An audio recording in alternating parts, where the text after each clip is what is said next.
Jangan lupa like, comment, and subscribe channel YouTube TVRI Bengkulu dan nyalakan lonceng notifikasinya.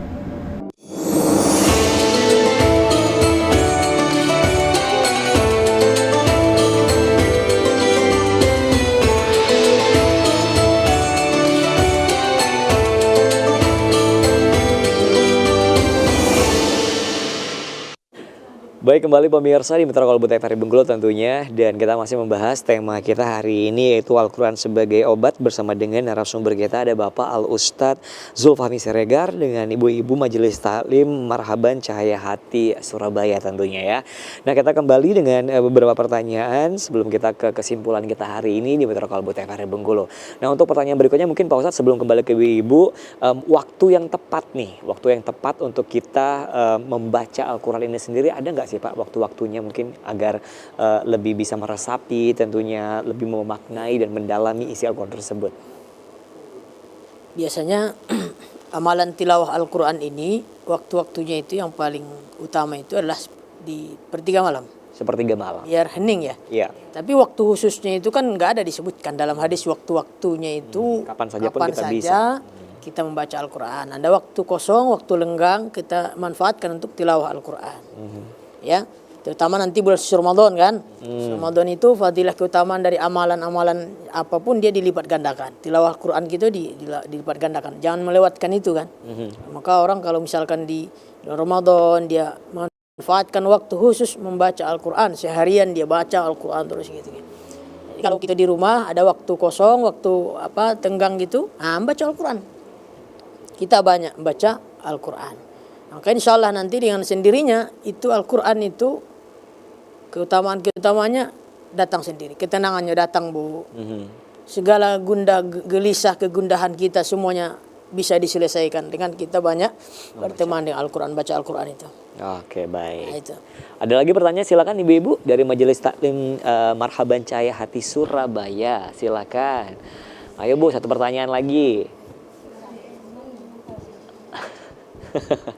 Malu-malu ya.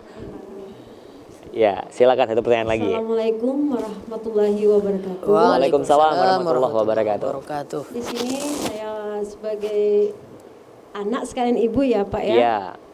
Mau bertanya, gimana kita cara mengirim bacaan Al-Quran itu untuk orang tua kita yang sudah meninggal? Apa gimana caranya untuk menghatamkan Qur'annya untuk kita kirimkan kepada orang tua kita, Pak? Ya. Iya.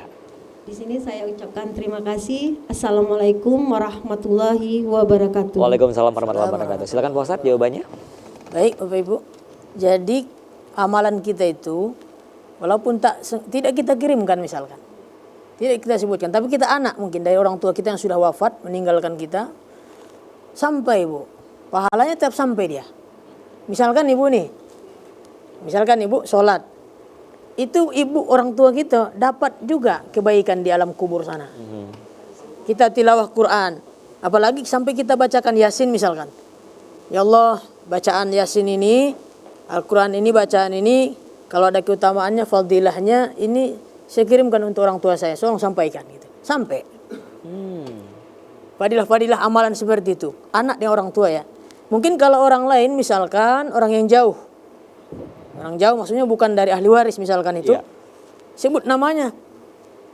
Karena dia harus sebut nama. Tapi kalau ke orang tua kita,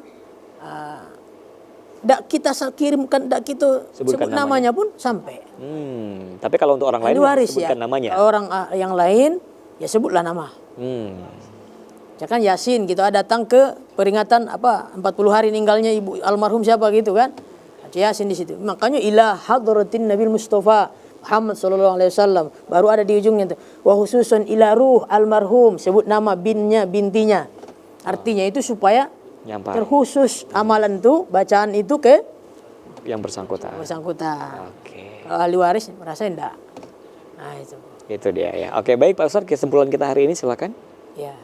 Baik, Bu. Jadi tadi tema kita tadi adalah Al-Quran sebagai obat.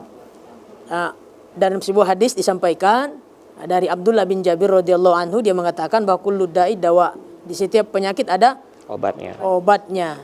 Jadi wa khairud dawa Al-Quran. Dan sebab baik obat itu adalah Al-Qur'an. Al-Quran. Jadi itu saya kesimpulan mungkin Pak Bobi. Iya, baik. Kembali kepada Al-Qur'an. Baik, itu dia tentunya dan semoga bermanfaat untuk pemirsa di rumah dan juga ibu-ibu yang hadir di Sute TVRI Bengkulu hari ini dan mulai sekarang cintai Al-Quran agar kita bisa mendapatkan manfaat dari Al-Quran itu sendiri ya Pak Ustadz ya. Baik, saya Karupe pamit, terima kasih. Wassalamualaikum warahmatullahi wabarakatuh dan sampai jumpa kembali.